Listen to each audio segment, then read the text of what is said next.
دروازہ خیبر کس نے اکھاڑا؟ حضرت علی رضی اللہ تعالیٰ عنہ کی بہادری، تقویٰ اور اللہ پر توکل کی ناقابل یقین داستان۔ السلام علیکم ورحمۃ اللہ وبرکاتہ۔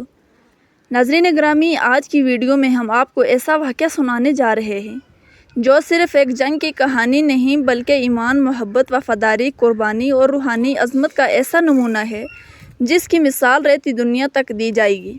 یہ واقعہ ہے حضرت علی رضی اللہ تعالیٰ عنہ، قلعہ خیبر اور وہ دروازہ جسے کئی مردوں کی طاقت بھی نہ ہلا سکی مگر ایک ولی اللہ نے اللہ کے نام پر اٹھا لیا۔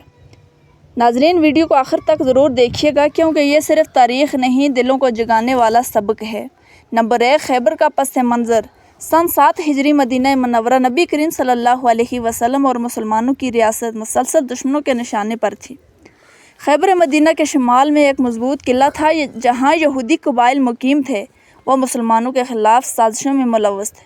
ان کے پاس قلعے، اسلحہ، خوراک کا وافر ذخیرہ، تربیت یافتہ جنگجو موجود تھے۔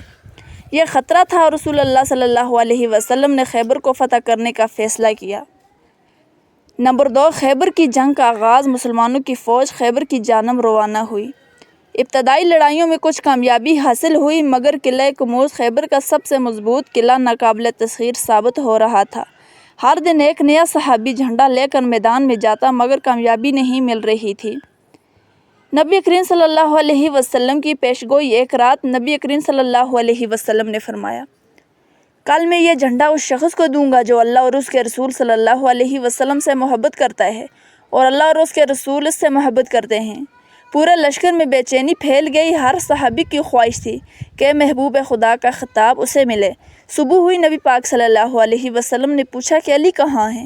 صحابہ نے عرض کی، یا رسول اللہ صلی اللہ علیہ وسلم، ان کی آنکھیں دکھ رہی ہیں، وہ درد میں ہیں۔ نبی پاک صلی اللہ علیہ وسلم نے فرمایا، بلاؤ علی کو۔ حضرت علی آئے، آنکھیں سرخ تھی، تکلیف میں تھے۔ رسول اللہ صلی اللہ علیہ وسلم نے اپنا لحاف دہن ان کی آنکھوں پر لگایا اور دعا کی، فوراً بینائی بحال ہوگی۔ جھنڈا حضرت علی رضی اللہ تعالیٰ عنہ کے سپرد۔ نبی پاک صلی اللہ علیہ وسلم نے حضرت علی کے ہاتھ میں جھنڈا دیا اور فرمایا، علی، اللہ کے نام پر جاؤ اور فتح حاصل کر کے واپس آؤ۔ حضرت علی کے ہاتھ میں تلوار تھی، دل میں ایمان، زبان پر اللہ کا نام اور جسم میں وہ طاقت جو ایمان والوں کو عطا ہوتی ہے۔ میدان جنگ میں حضرت علی رضی اللہ تعالیٰ عنہ اکیلے آگے بڑھے۔ قلعے کے سامنے دشمن کے بہادر سپاہی کھڑے تھے۔ ان کا سردار مرحب ایک عظیم پہلوان تھا، خود کو ناقابل شکست سمجھتا تھا۔ مرحب نے للکارا، خیبر کو مجھ سے فتح نہیں کیا جا سکتا۔ حضرت علی آگے بڑھے اور جواب دیا، میں وہ ہوں جس کی ماں نے اس کا نام حیدر شیر رکھا ہے۔ دونوں کے درمیان تلواروں کا زوردار مقابلہ ہوا۔ زمین تھرا گئی، آسمان گونج اٹھا۔ حضرت علی رضی اللہ تعالیٰ عنہ نے ایک ہی وار میں مرحب کو واصل جہنم کر دیا۔ دشمنوں کے حوصلے پست ہو گئے۔ خیبر کا دروازہ مرحب کے مارے جانے کے بعد یہودیوں نے قلعہ بند کر دیا۔ دروازہ بند تھا، بہت بڑا، بھاری اور لوہے کا بنا ہوا تھا۔ حضرت علی نے اللہ پر بھروسہ کرتے ہوئے دروازے کے قریب جا کر دعائیہ الفاظ کہے، پھر زور لگایا اور اکیلا ایک شخص پورا دروازہ اکھاڑ کر زمین پر پھینک دیتا ہے۔ صحابہ کرام فرماتے ہیں، ہم 7 آدمی مل کر اس دروازے کو بمشکل ہلا سکے جسے علی نے اکیلا اٹھا لیا۔ یہ تھی طاقت ایمان، یہ تھا اللہ پر کامل توکل، یہ تھی ولایت کی علامت۔ خیبر کی فتح، دروازہ گرایا گیا، مسلمان قلعے کے اندر داخل ہوئے اور خیبر فتح ہوا۔ یہ صرف جنگ فتح نہ تھی، یہ اخلاقی روحانیت اور تقویٰ کی فتح تھی۔ حضرت علی رضی اللہ تعالیٰ عنہ کی عاجزی فتح کے بعد نبی کریم صلی اللہ علیہ وسلم نے حضرت علی کو گلے سے لگایا۔ آپ نے کوئی فخر نہ کیا بلکہ صرف یہ فرمایا، اللہ کے رسول کی دعاؤں کا نتیجہ ہے کہ میری طاقت یہی ہے۔ ولی اللہ کی پہچان، طاقتور ہو کر بھی، عاجزی فاتح ہو کر بھی، خوف خدا اور شہرت کے باوجود خاموشی۔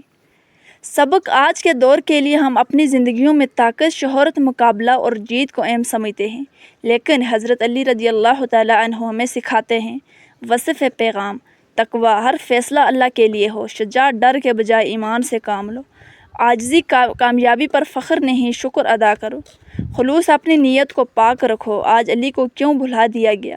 ہم نے حضرت علی رضی اللہ تعالیٰ عنہ کو صرف نام نعرہ یہ جھنڈا بنا دیا ہے جبکہ حقیقت میں یہ عدل کی علامت تھے۔ وہ علم کے دروازے تھے، وہ غریبوں کے مددگار تھے، وہ حق کے لیے لڑنے والے تھے۔